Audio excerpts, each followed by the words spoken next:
The Retro Buzz starts right after this.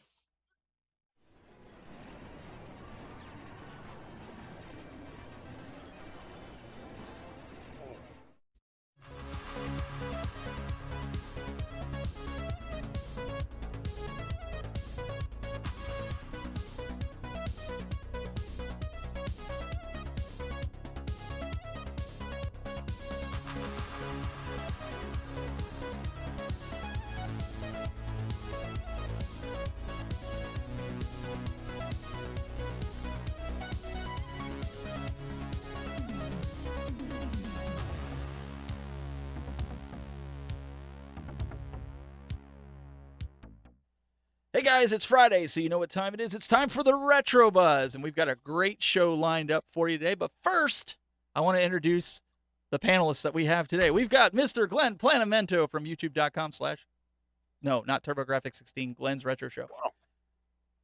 Nice. Yeah, that's true. Yeah. Uh-oh, the war's going to start already. We've got with us Mr. Doug Smith from Cool Toy. Pleasure to be here. And before we introduce our special guest, I got to say, last week people were asking, Glenn, you said, how did it work? The TurboGrafx-16, because I can't even hold a candle to our guest. He's got like 200 consoles. But getting the TurboGrafx-16, I've been streaming a lot of games this week, getting it on Twitch. I'm kind of excited. I got both bonks. Really awesome, but I played the Saturn just as much as I played the TurboGrafx-16. Does that make you cry? No, the Saturn was another console that was very underappreciated, like the TurboGrafx-16 was, just like, even the Virtual Boy was. My point is that these consoles get such a bad rap out there, and people don't even play them. If you play them, as you can see for yourself, you're like, wow, these are really good. That's the point I'm trying to get across. It took a couple of weeks for it to happen. But that's what I really wanted you to see, that these consoles that people give such a bad rap to are not only not bad, they're excellent, as you're seeing for yourself. Doug, what's your response to this? I love how he's sugar-coating it.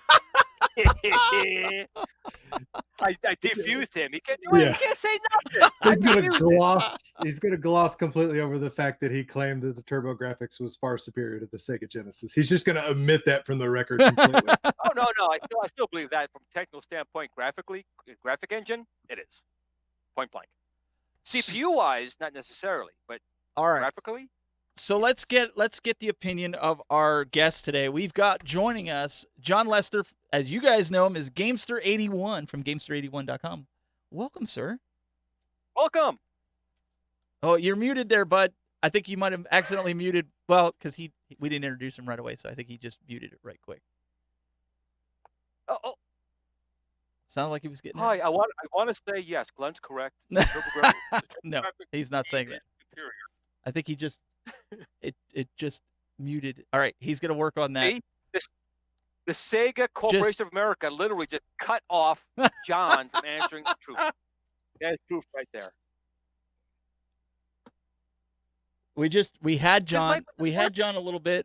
John, whenever you get your audio back, just jump in. In the meantime, Glenn, why don't you talk about your project while we get John back with his audio that you got. Oh, there we go. We got John. Here we go. Johnny's back. Well, my Yeti mic is not working for some reason, so I'm on my internal. But how's it going? Good to be here, guys. Thank you so much for having me. No, it's great. It's great to have you. So you got to settle this discussion. So the last couple of weeks, so let's set the stage. Doug and I both pre-ordered, and Glenn finally got around to doing it last week. The TurboGrafx-16 Mini. Okay. Doug has been on the waiting list for a year. He pre-ordered a year ago. I just did it back at the end of January because of Doug. It's all his fault.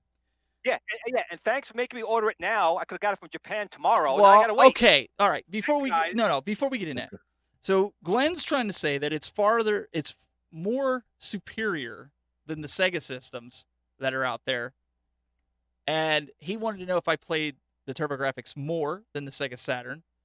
Which one is more superior in your opinion? In my opinion, you can't compare the two because it's apples and oranges. They're way different. Now, if you were to compare the TurboGrafx-16 to like the Sega Genesis, that'd be one thing, or the Super Nintendo, or the NES, that's one thing. But the Saturn, they're both great systems. I love the Saturn. I love the TurboGrafx 16. It's hard to compare the two though, because they're totally different systems.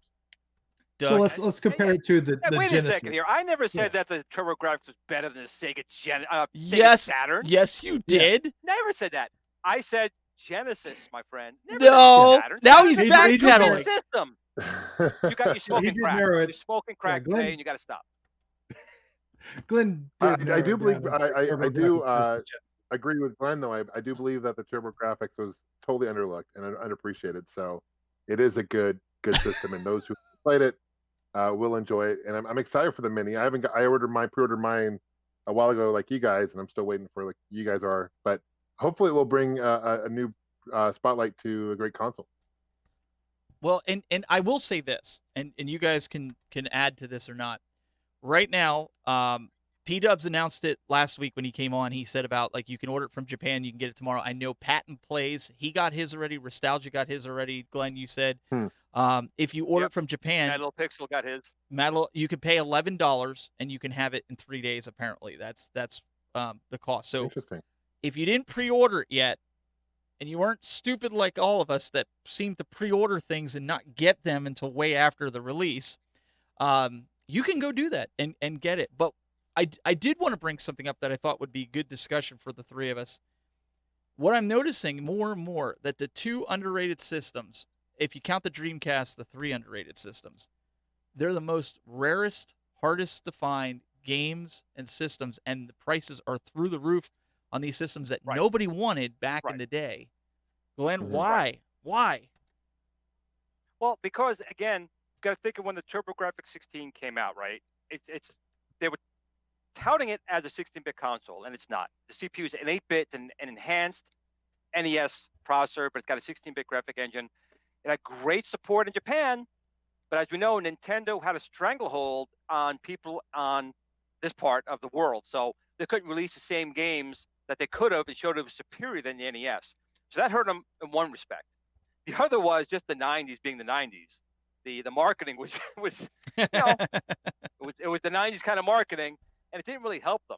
But the console itself, it's actually a really good console. Hardware-wise, graphically, sounds, and the games. A lot of the games from Japan, if you can get them. But there's still good ones in America. Like, here's a prime example right here. I was showing it before. Ease 4 never came to the States, but I've actually got a patch to make it English. Fantastic game. Never made it here because it basically stayed in Japan. There was a lot of games like that. So the same thing is going on with, like the Dreamcast. Well, it's kind of different what happened with that one. But these machines, people are realizing, you know what? There's articles in Electronic Gaming Magazine, or my friend who had a Sega Genesis and NES said it was garbage, so I didn't buy it. But now when I'm seeing it and playing it, there's good games, and now there's not that many. It's hard to find them. They are. So now the hunt's on. I agree. Do you want to add to that, Mr. Doug? Because you and I, neither of us grew up with this. Everybody had Nintendo, so we all. I'm old again. Thanks. Sega. When you borrowed games, we didn't go out and rent games. At least I didn't. I always borrowed my friends. Like, I'd trade them. Like, here, you take this for a week. I'll take this for a week and play it. Nobody had a TurboGrafx 16. Was that the case with you? Oh, absolutely. Like I said, I purposely never grew up with anybody that I knew that had one. Going to the video stores to rent video games and things like that, I never saw a shelf or even, anything TurboGrafx 16, Neo Geo, just a lot of these more rare, obscure home console systems. They just didn't get any love, at least in my part of the country. So I was never exposed to it. I missed out on it completely. My only exposure to these systems was seeing them in video game magazines like Electronic Gaming Monthly, like Glenn said. But I think a lot of why we're seeing the prices go up is grassroots campaigns from people like Glenn trying to drive the prices up, overhyping these things and trying to make them seem far superior than they really are. I think another reason why they're expensive because there's not as many out there, right? Everyone had an NES, right? Mm-hmm. Not many people had a TurboGrafx 16. To your point.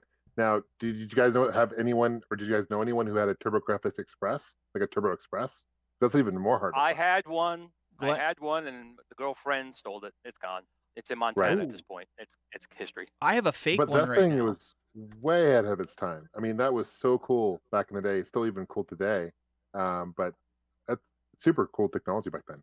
So Yes. I hacked my Vita because obviously they stopped. I did like a soft mod where you can keep it and it keeps everything still stocked so you Mhm. can play games.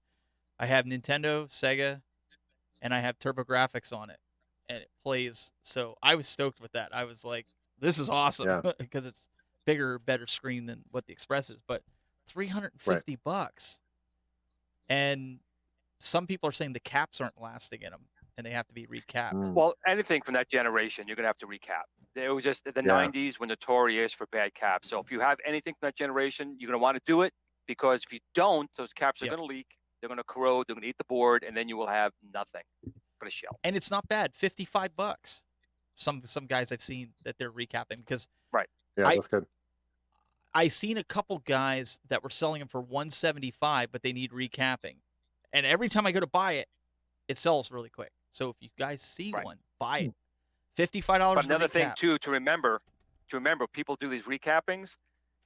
A lot of times, especially like the Turbo Express, they're surface mount caps, and a lot of times they do not cap it with surface mount caps. They use standard caps and they bend them over, and that puts a lot of strain on the motherboard.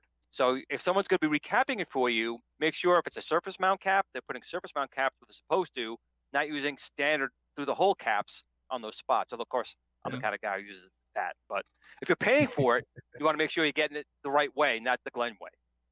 That's a good point. I know the audio is a big issue too on the Expresses too. They tend to go out pretty common. Now, do you have one? An Express? Yeah, I have an Express and I have the PC Engine equivalent as well. Glenn, The GT. Yeah, the GT. Yeah. Glenn, he's just one up. Yeah, He there just was- one upped you. Oh, he's one up me in a lot of areas. I Well, can't you got compare plenty of myself one-ups to behind you. Gamester. So Yeah, I you got got those plenty of one-ups. one-ups behind you. But the one cool thing I'll say about with Sega, but it kind of did in Sega, it didn't necessarily do in NEC, who was manufacturing, was that Hudson Soft had NEC as a partner. And NEC was a very big electronics manufacturer. I mean, Sega was a game company, but NEC was a big computer manufacturer, all these things.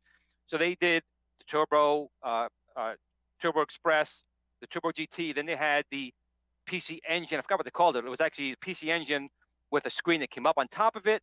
They had all these different type of designs. And they had, of course, the very first CD-ROM unit was the PC Engine and the Turbo Graphics, very first one. Right. And then they had the one that was built in, the Turbo Duo.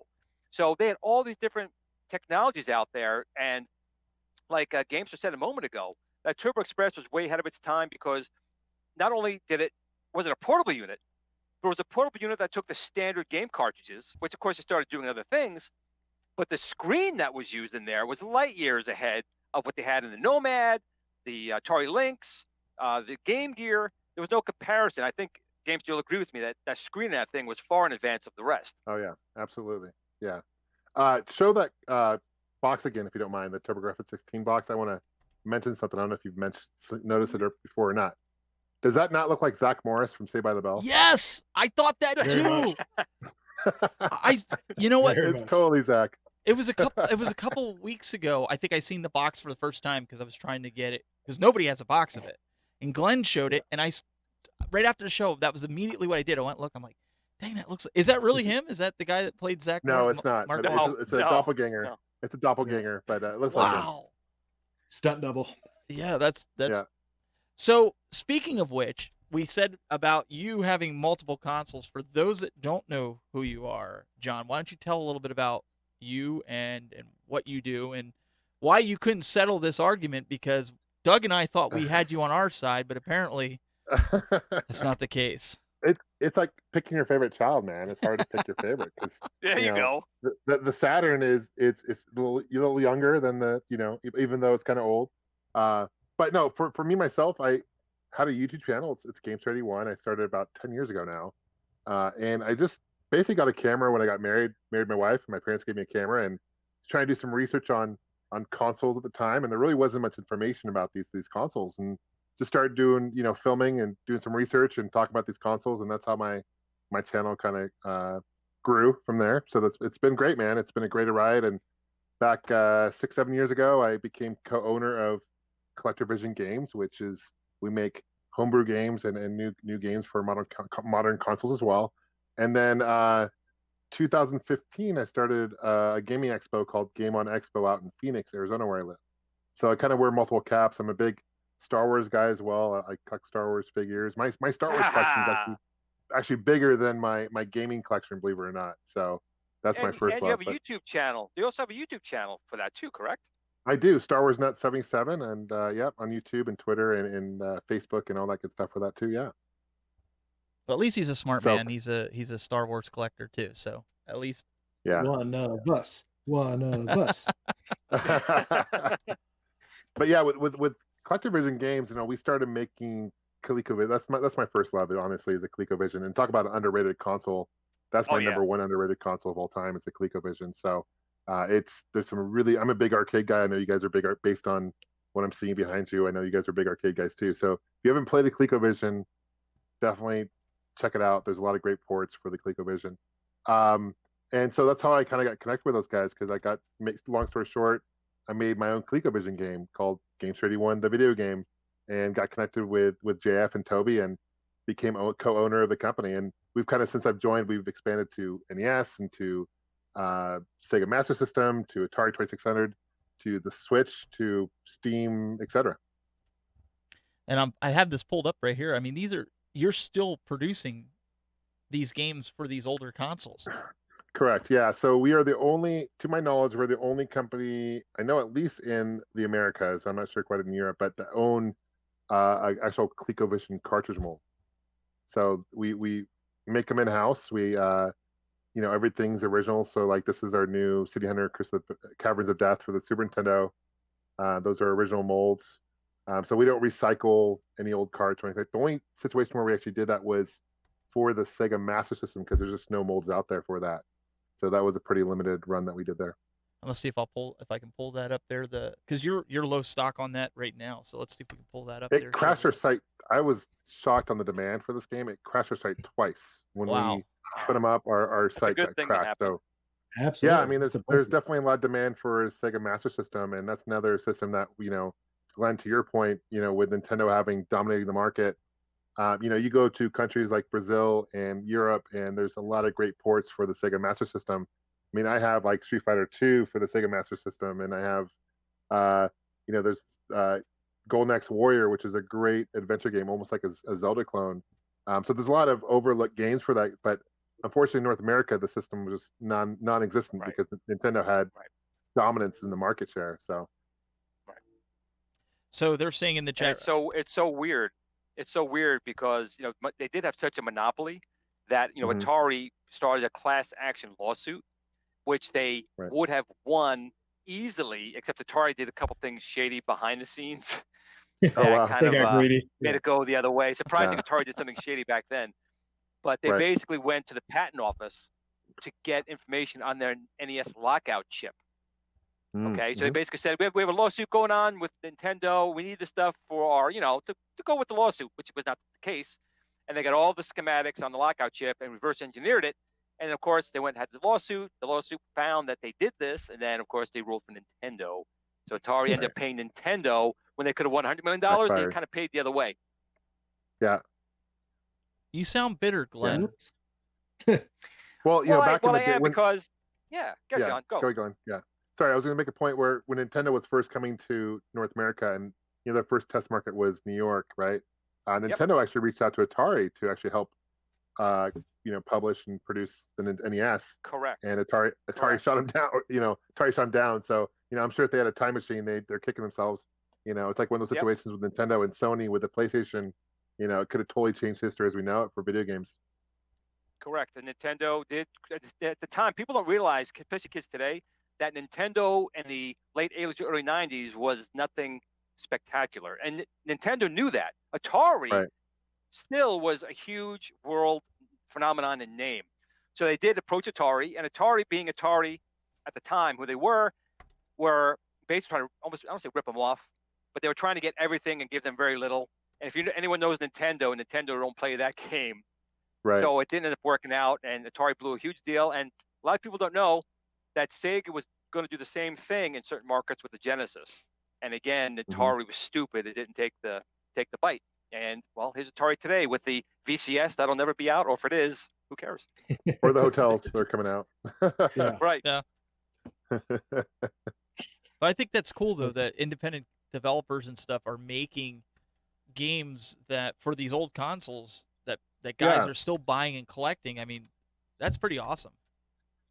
Yeah, I mean, we do something unique where we actually cross-port games. So when you program a game for the ColecoVision, it's totally different programming than for a Super Nintendo, right, or a Genesis.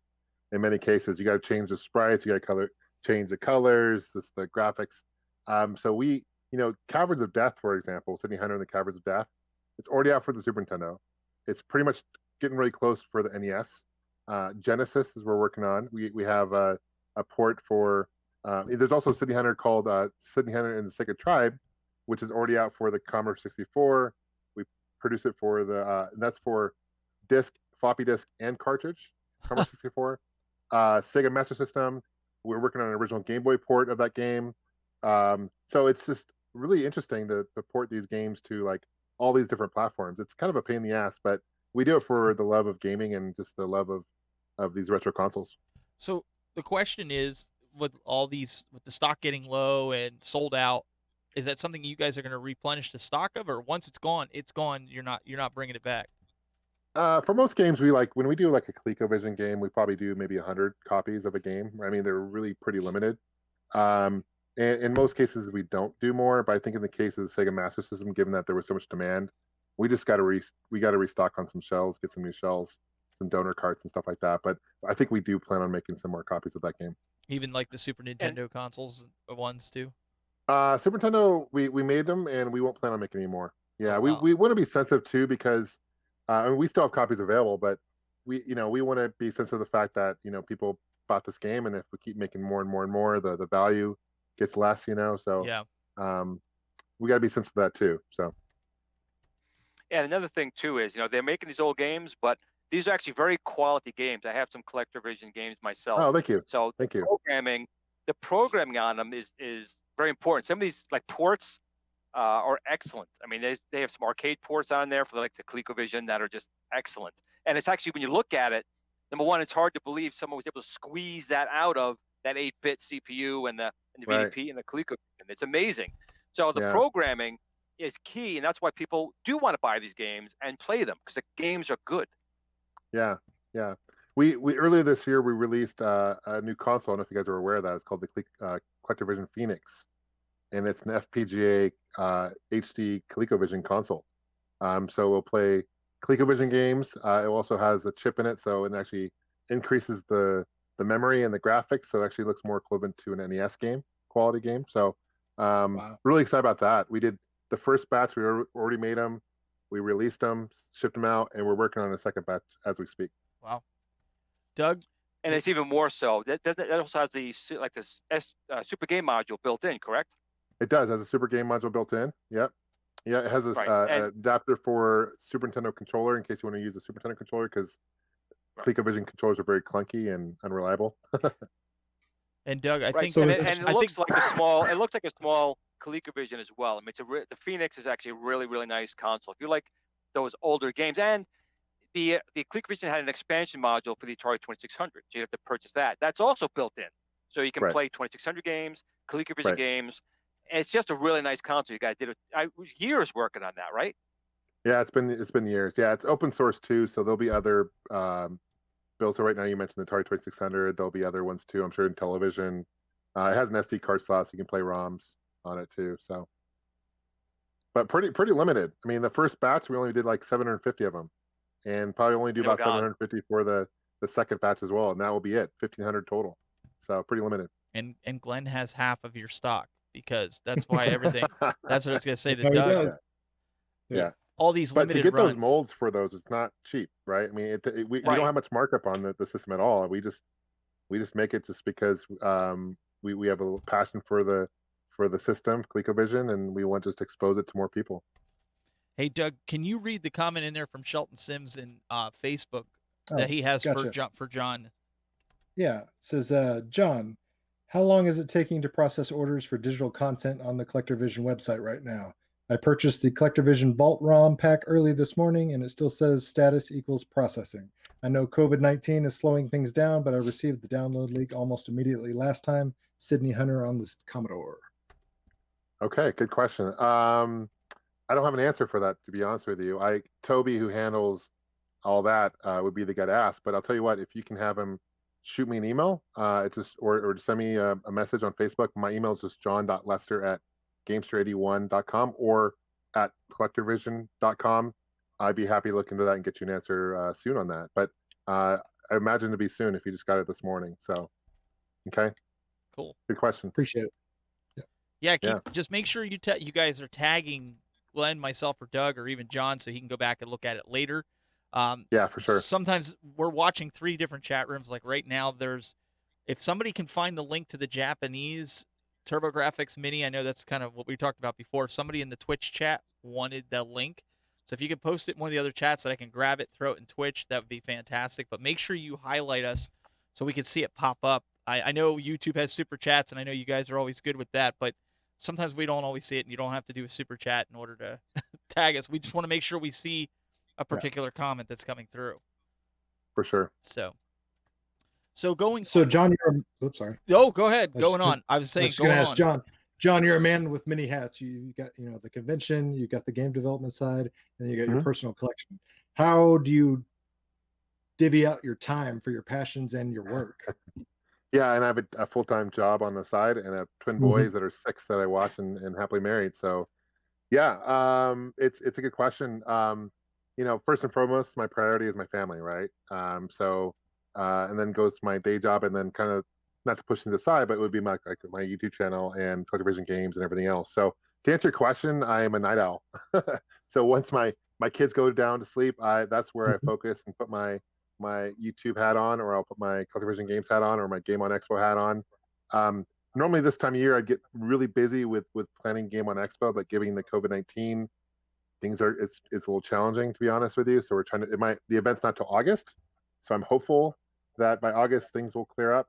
So I'm just kind of right now I'm putting a hold on that until I know more, to be honest with you. So that opens up more time for CollectorVision games, which I've been really focusing on working with Sony on the PlayStation 4 port of Curse of the Mayan, as well as with Microsoft with that port for the Xbox One. Nice.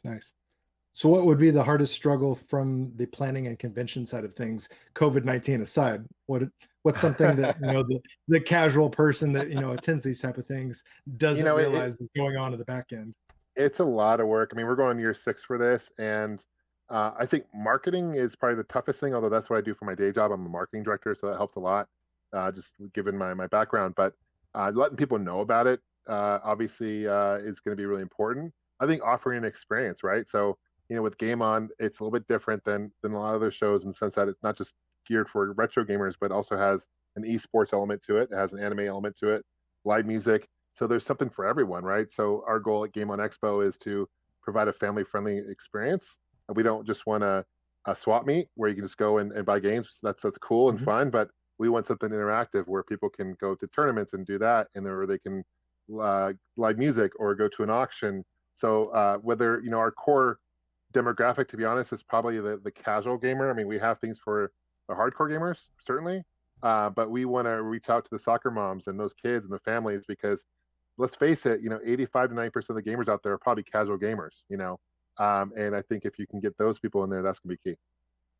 Absolutely. Just trying to be all inclusive and trying to broaden your all scope inclusive. as much as Yeah, possible. we don't want a situation people feel like unwelcome or uncomfortable. We want something to have fun. And on the same note, we want people who are hardcore gamers, because we don't want to forget those guys, certainly, or gals, and we want them to have fun too.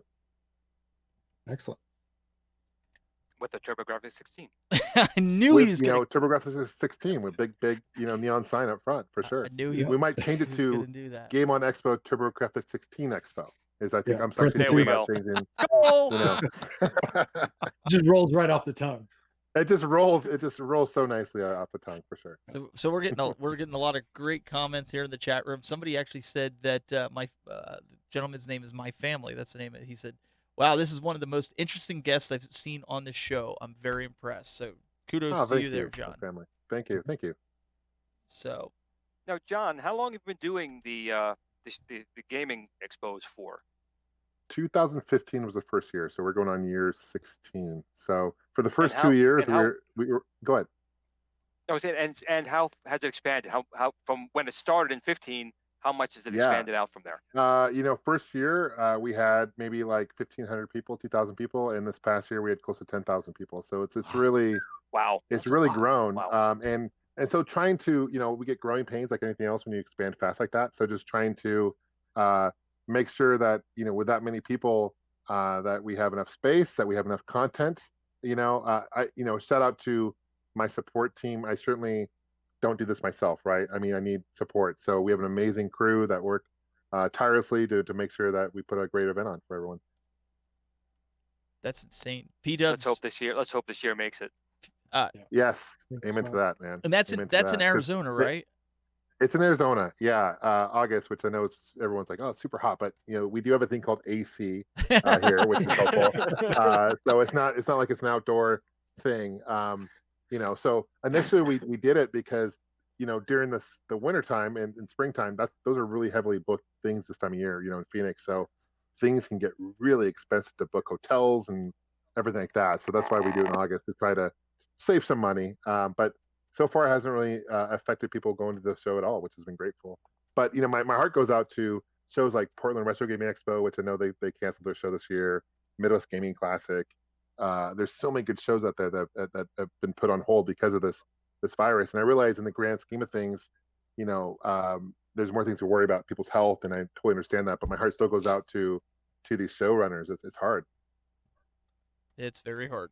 Well, It is, because a lot of time gets put into getting it ready, and then for it to flop out like that, I agree. Mm-hmm. Yeah, absolutely. So again, I'm hopeful that maybe by the end of May we'll have some more clarity as far as what's going on with the certain situation, with COVID-19. Hopefully things will start. Let's put it this way: if things are still this way in August, then we got some bigger issues going on. Yeah, really. That's the least of our issues. So yep, that's why all the games are in the bunker. They're all safe down here.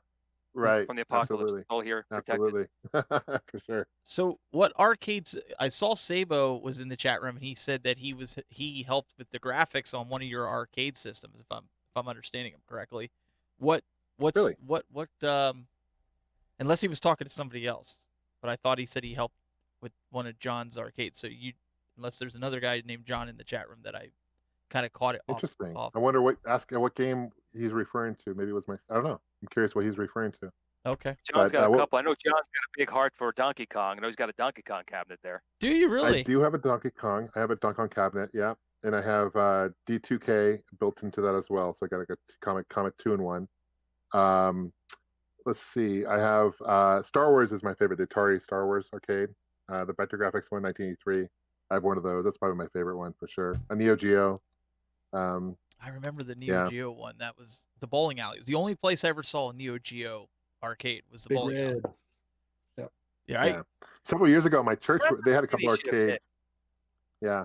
Several years ago, I was at my church had a couple arcades, and they were actually going to give them away for bulk pickup for the city to pick up. And I'm like, what are you guys doing? Whoa. And so they end up giving me, I ended up giving like $20 for each, because that's that's all I had on me at the time as far as cash goes. I picked up Simpsons arcade, 4-player Simpsons. Nice. And NBA Jam TE 4-player, and they both look great. I paid like $40 for both of them combined. It was crazy. What year was this, John? John, what year was this? Do you remember? Probably 2-3 years ago. Oh, Jesus Christ! Man. Really? Yeah. God. Yeah. Oh well. Oh, good and- for you. Kudos to you. Good for Kudos you. to That's for all I not can only say. getting them, but dump. And Sabo's Yeah, they're just gonna dump them. I'm like, what are you guys doing? So I give them enough money to basically transport to my house down the street, and we're good to go. they delivered them to you too? Yeah, they Oh, delivered. my them, Oh yeah. my goodness. What a happy accident, man. That's awesome. Yeah, it was. I felt like winning the lottery, John, man. It was awesome. John, what are those guys doing with those big boxes, John? Oh, nothing, honey. Well, that's the thing. I'm running out of room in my house for these, because they take up space, as you guys know. So Yeah. Well, you got 200 consoles that probably line the one wall like Glenn's there. Wait, I gotta ask. Yeah. Do you have them in plastic baggies too, like he does? I don't, but I don't have them in plastic baggies. I do dust them weekly and make sure they're in good shape. So I was watching. I hate dusting. My wife put on the show during the week, Adrian Monk, and immediately I thought of Glenn with his arcade stuff, putting things in the baggies and having to wrap them and put them on the shelf. And Well, another thing you got to do when you put them in baggies, you got to suck the air out. You got to suck the air out. You got to make it a vacuum. It's good vacuum. You doing that with a Nice. straw or? I'm doing it with a straw. That is correct. Wow. So Sabo says Sydney Hunter was the one that he helped with the graphics on, apparently. Oh, okay. Right on. Yeah, appreciate that. Yeah, for the arcade. Okay. Yeah, so that's currently that's a one-of-a-kind custom arcade. That's a place called Starfighters Arcades here in Mesa, Arizona, locally. I have it on display there. People can play it and enjoy it. So yeah, thank you for the help on that. That's awesome. That's pretty cool. So you actually have it Yeah. set up as an arcade game, and you have it in a location that people can play it. Yeah, let me see if I can send you a picture of what it looks like here, if I can look it one up.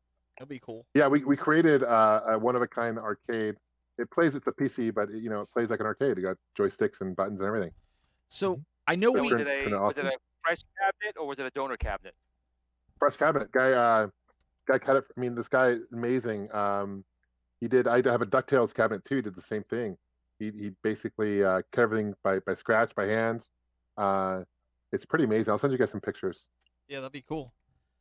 So I was messing with John a little bit before the show and pre-show, and I was like, I had a bone to pick with him because I see everything on his site except for a Sega Genesis cartridge. So I wanted to kind of ask this on live only because of this. Is it difficult to remake these in the fact of the Sega's Genesis is kind of like a harder one to port, or is it just because it fits better on some of these other consoles? How does that work? Because a lot of these guys, they don't know, just like I don't know. Is it difficult? It's a great question.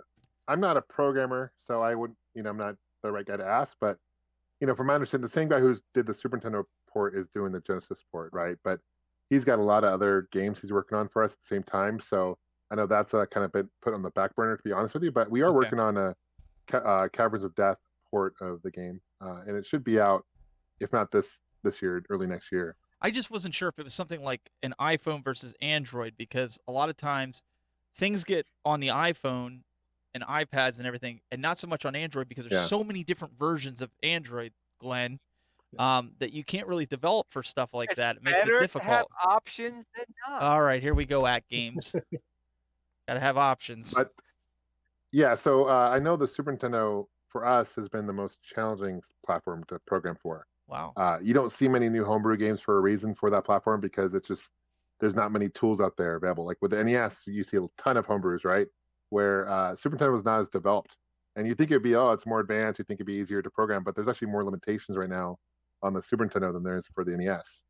Wow. So big sprites being one of them. Like we created a really cool lava boss for Caverns of Death, right? Like huge, took up like 2/3 of the screen, and it wasn't programmable for the Super Nintendo. So what we ended up doing was we ended up putting in the Caverns of Curse of the Mayan game for modern platforms. So we just recycled them. That's good, at least.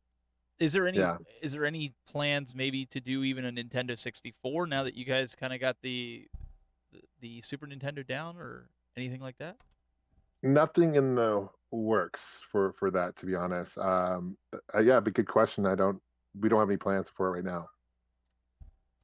Cool. Has there been a we actually need console a port that port. you guys have We need to tried? send a port for. I'm sorry, Doug. Go ahead. I was just gonna ask: has there been a console port that you guys tried and started with, and kind of realized maybe you bit off more than you could chew, whether it be, programming, or it just didn't have enough support? Was there something that you guys had started and had to back away from because of limitations, whether it be physical or even legal? Super Nintendo was definitely one of them. We had a game called Tiny Night. No, I was about to say Shovel Knight, but it was Tiny Night. And that project's been on hold because what we wanted to do for that, just not able to do it with the programming limitations. But for the most part, we've gotten really lucky. We've got really skilled programmers, and when there's a will, there's a way. So we usually find a way around it. So awesome. All right, how do I send pictures? Really that was much better than my question. That was an excellent question. Good job, how do I send pictures in this chat? Is there a way to do that? If you actually just put it in if you're in the YouTube chat,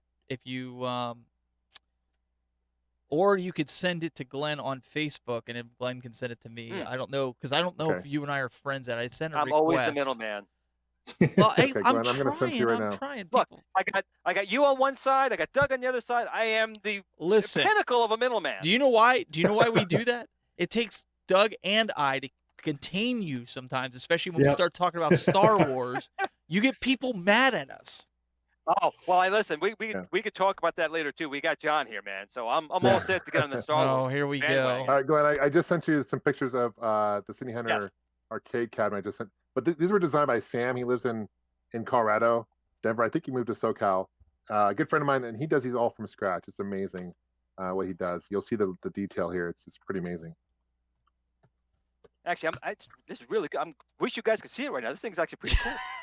Well, if you send it to me, I can pull It's it up really on the nice. screen so everybody can see it. I'm working on it. But Well, that's right. That's right. Wait, he has did a nice job here. he has a PC. I think I've seen it because was it made by Rewind by Design? Yes, Rewind by Design, Okay. Sam. Yep. He's made a Zelda, a DuckTales. Doug's seen it. You don't need to see it. Doug's Yeah, seen it. it's great. You need to see it because this guy does amazing work. If you're not the familiar DuckTales with I it, ended up buying from him as well. I'll send you a picture. See if I can look up a picture of that too. I'll show you. The DuckTales turned out really well too. And that just plays using the NES console. yeah, he has created some amazing works. Like I said, Zelda. I think I've seen an Oregon Trail one from him. They all have that classic, or at least the ones I've seen all have that classic Nintendo arcade shape. And he just goes out of this world with the details and little intricacies, the things that he's able to kind of like bring across for these arcade custom builds. Right. He Sorry, does I all was by looking- scratch. It was amazing. Looking at the chat room there. I know Glenn. They are Glenn on has their a way. Glenn has a PC, so it takes a while to copy, to paste, to do all this other stuff instead of drag and drop like you can do on a Mac. So, just saying, Glenn. Look at Mr. Monk. They're there, man. Why is it? Come on, you have a Mac. Why is it up already? I sent it to you. Where did you send it last week? Pony Express. My goodness. And you should definitely have it already. What did you do? Send it snail mail? Ah, All right, Glenn, I sent you another one too here. All right, so here they come. Yeah. They just kind of cruised in there. So this is the That's the City Hunter Curse of the Mayan, one of a kind arcade. That skull lights up. It's hard to tell in the picture, but it lights up red. You turn it Oh, on. that's awesome. Oops, gotta go the other way. There we go. Another shot of That's it. beautiful. now, John, when you're doing all these ports, to kind of piggyback on the awesome question Doug asked, and I feel bad about it, kind of. Is there a you don't. machine you guys want to port to? I don't. It's true. Is there a system you did want to port to, and just you want to do it, and maybe you will do it eventually? Is there a classic system that you want to do one on, but you just haven't gotten to it yet? TurboGrafx 16 certainly is one. Nice. One of my good friends, Kyle, has been working on a City Hunter game that's kind of been exclusive. It's kind of a unique game, and he sent me a ROM probably a couple months ago of TurboGrafx 16 to check out, which is cool. So I think Neo Geo would be a platform we'd love to do like a game for. Metal Slug. Big cartridge. Metal Slug. And then I think N64 would be a cool one. I'm not familiar with too much how the homebrew scene is for N64. I know there's a lot of the games I've seen, the new ones coming out are usually games that have been like unreleased prototypes that have been like kind of finished, but I'm not aware of any like new N64 games to my knowledge. Can you pretty limited. port one?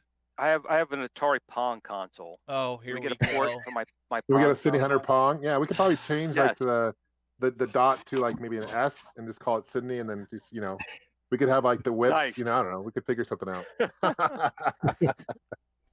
Only Glenn. You always got to bring that Pong into here. Well, it's a great console. It's where it started, my friend.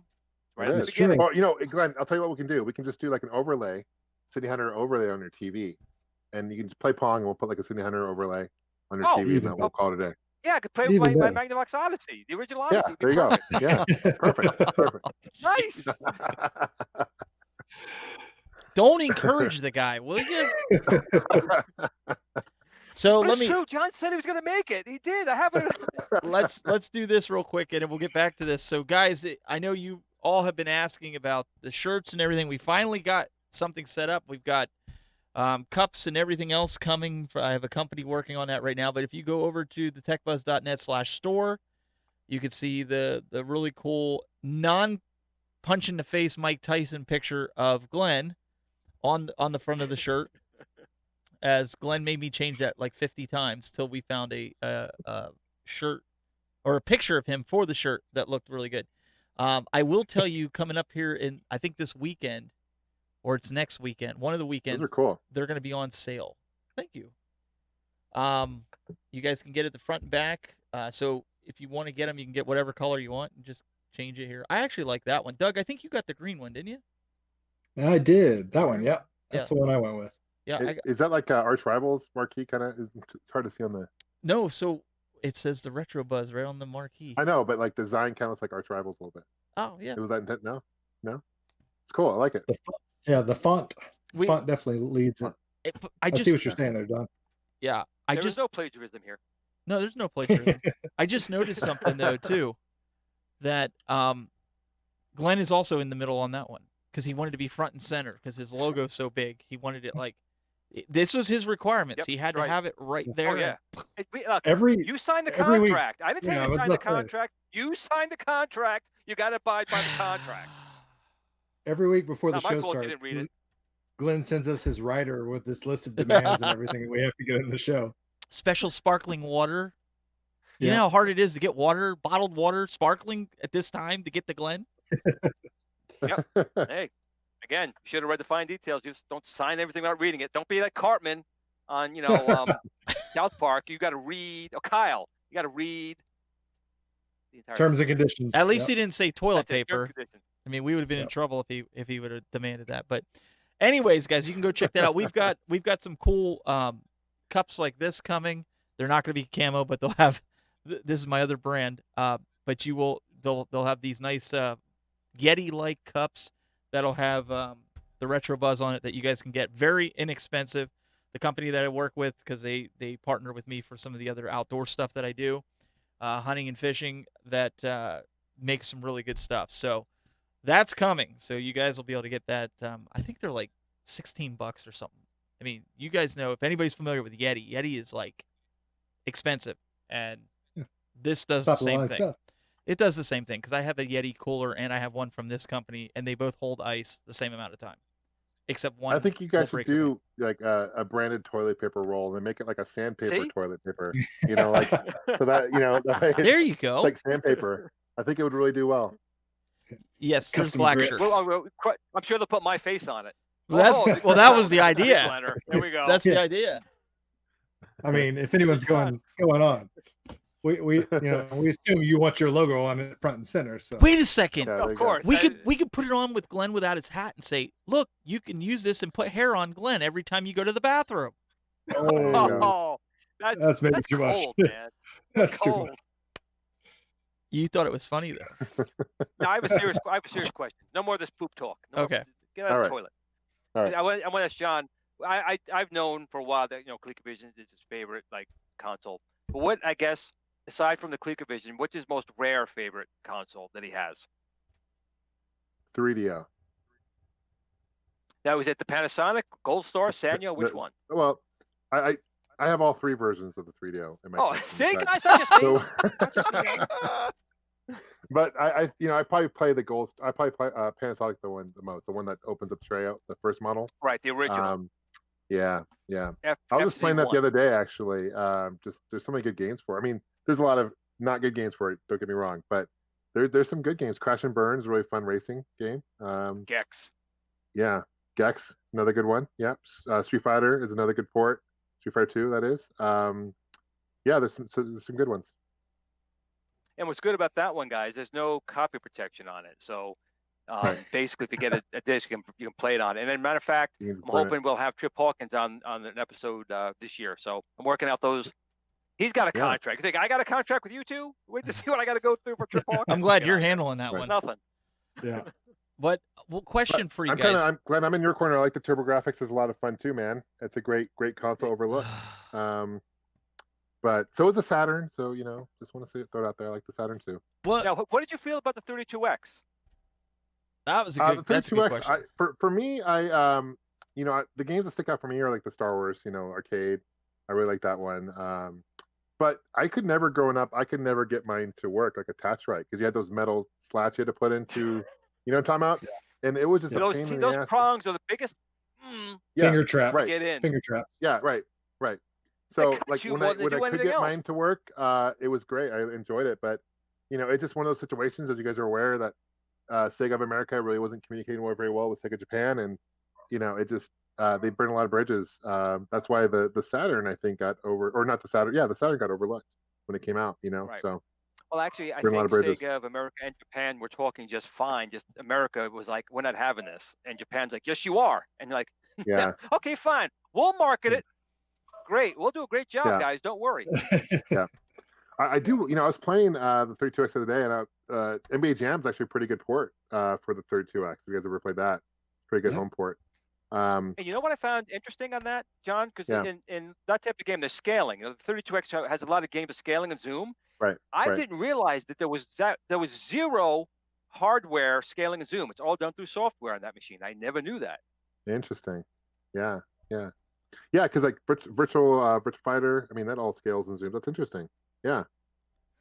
Yeah, the Sega CD added scaling and hardware zoom for the Genesis, but the 32X, if Right. you look up the specs, there is no scaling or zoom in hardware. It's all software coded. So, I mean, there's a lot of it, like you said, and it works really well. It's really interesting that they didn't put it in there. Yeah. Someone mentioned in the chat Need for Speed for the 3DO was really good too. You guys need to check that out. If you haven't done so. Oh, that's the first one. That was the very First first one. That was great. Somebody also And said. of course, Road Rash. Somebody also said the Sega CDs. Shelton in Facebook chat said that they also didn't have copy protection on their CDs as well. Correct.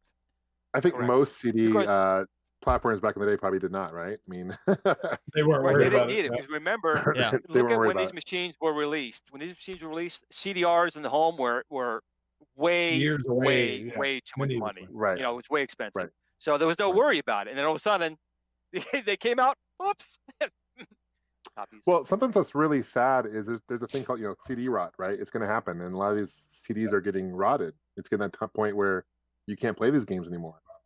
So I Right. think it is good. I don't want to endorse piracy by any stretch of the imagination, but I think it is good that people are preserving these games, whether it's through emulation or what have you, because You're right. 10, 15, 20 years from now, we may not be able to play these CDs anymore, because there's going to Right. be CD rot. So And- it's something to be aware of. Well, that's And John, we were talking about it the other week, like what you have with the ColecoVision Phoenix. It's an Right. FPGA. We just talked about this. Yep. As much as we love the original consoles, there is going to come a day, where they're not going to work. And emulation is Right. software, but with your Phoenix, that's not emulation, that's recreation. You're recreating the Right. hardware. And that's, I think, ultimately the future for our what we like enjoying. It's going to be that. Right. well even. Ooh, another good one is Road Rash for the 3DO. Someone just Oh, mentioned that yeah. too. Mike, shout out to Mike. Yeah, it's another good one. Love me some Road Rash. But I do that even Yeah. with my Sega Saturn games. I copy them Mhm. and I use the burn copy to play rather than destroying that. But I know what you're saying, the CD rot, right? But what about the Yep. TurboGrafx? Since you were bringing that up, how you can't back those things up? Well, you Right. can, but I will say, like right here, this is my copy from Japan of Ease 4, and they did something interesting on here. They have one audio track, and then they have a data track, and then more audio tracks. They broke them up in such a way that it's very difficult to copy. But with that being said, it is not impossible. But what about the card? What how about the would I put it? cards, Glenn? The actual the cue cards that You go can 3D print them.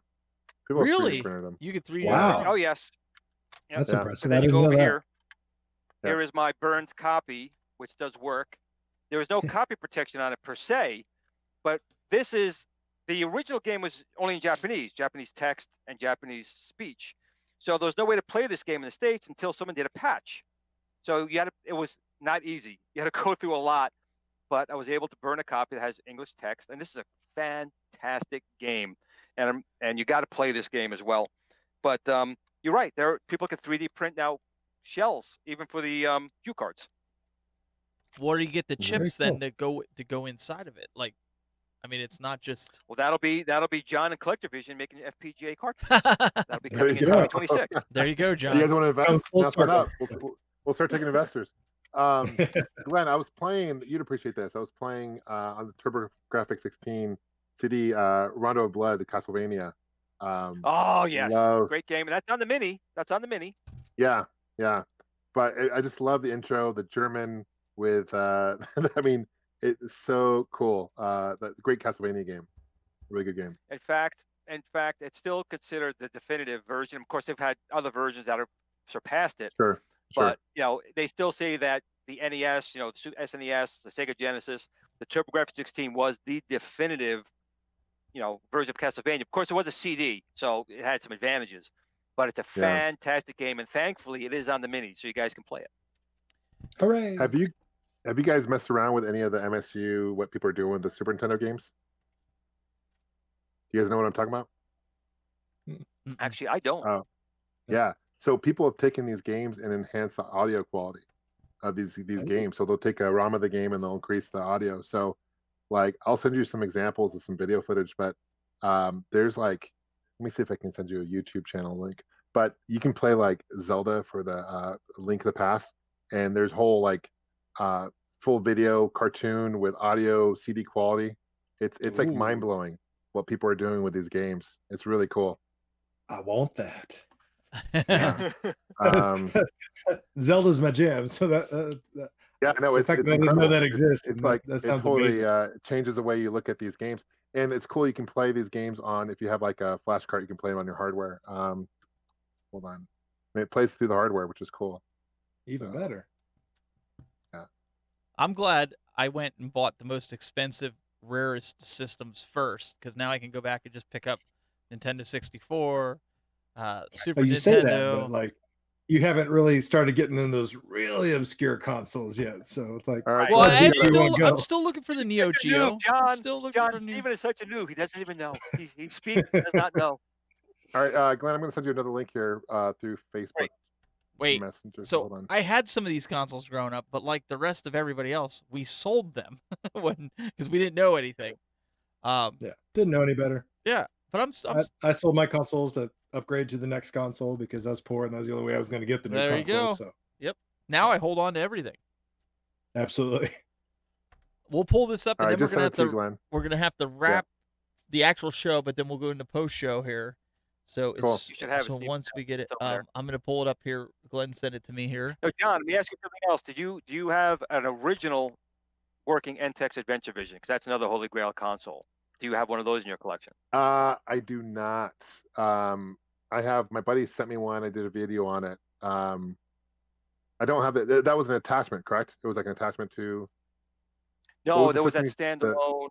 It was NTEX with 19. God, was it 1983? Oh no, I don't have that. No, yeah, I know what you're talking about. No, I don't have that. I do not have that. Yeah, I know what you're talking about. Yeah, I don't have that. So this is normal. Turn the audio. Can you do the audio? We can't pump the audio through. Okay. Okay. Not on this. But you guys can. But we can at post least visually link. see. We can share the link. We can share the link out. Mm-hmm. Every time we post audio, that's why I never wired it up. We get nailed on YouTube. You can fast forward it a little bit. Okay. Maybe. About there? Or maybe. Oh no, maybe you did too much. Oh, too much. Go back. You gotta do the intro. It's not probably such the right link. Like that? Go to like. Okay, go to like the 4-minute mark, like the 3-minute mark. Oh, 3-minute mark? All right.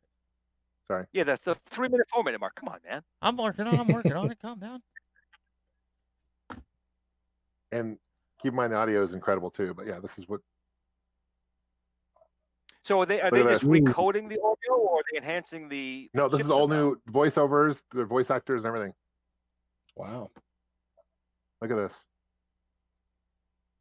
This would have blown people's minds if it would have been on the original cart. And this is playing on the Super Nintendo hardware, which is incredible too. Even more impressive. Wow. Yeah, pretty mind blowing. So it's really cool what people are doing. Yeah.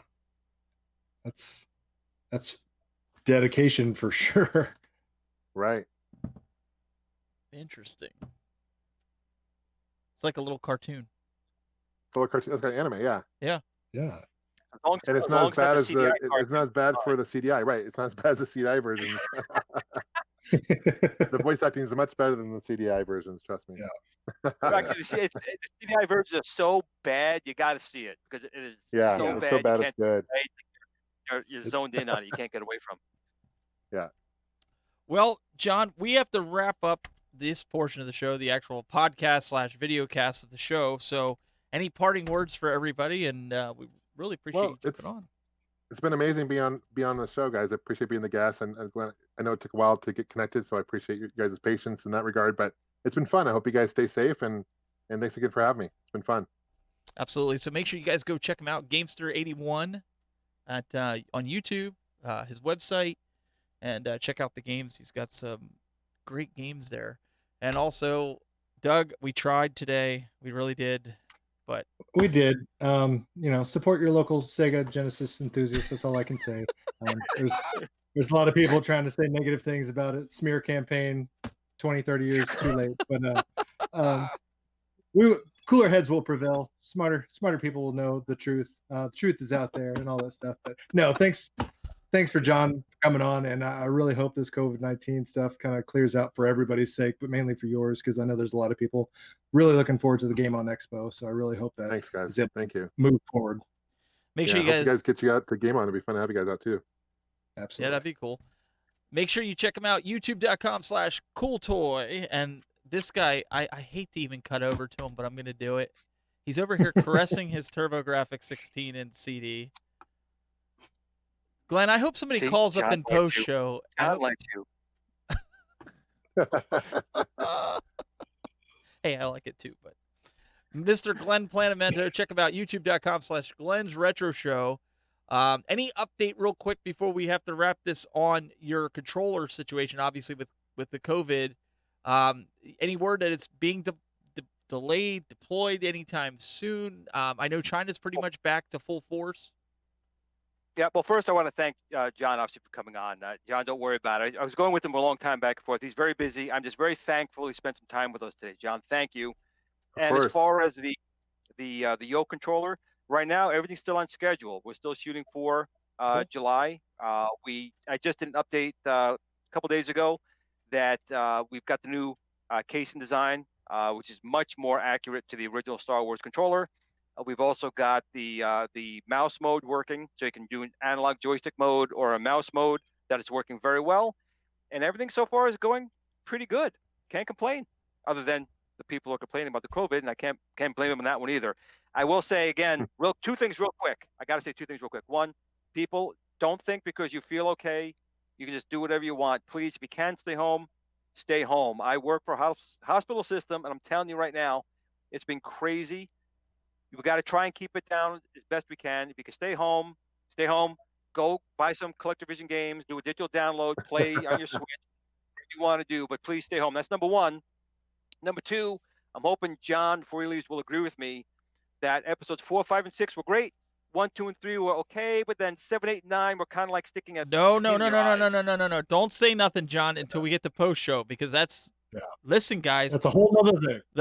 Listen, we're gonna hold that. We're gonna make sure John doesn't say anything until post show, because look, you want to hear the response. You got to be here for the show and be there for post show. We're gonna have a bunch of people call in. Glenn, anything else that you have before? Just honestly, all joking aside, please be safe. Please be conscious. Keep 6 feet away from people if you can. If you have a mask, use it. If you do have to go out, just because someone looks fine, they still could be a carrier and infect someone else that you know and love. And this stuff is dangerous. People may say it's like the flu. It is not. It is much worse than the flu. Please be careful. Yes. Sure.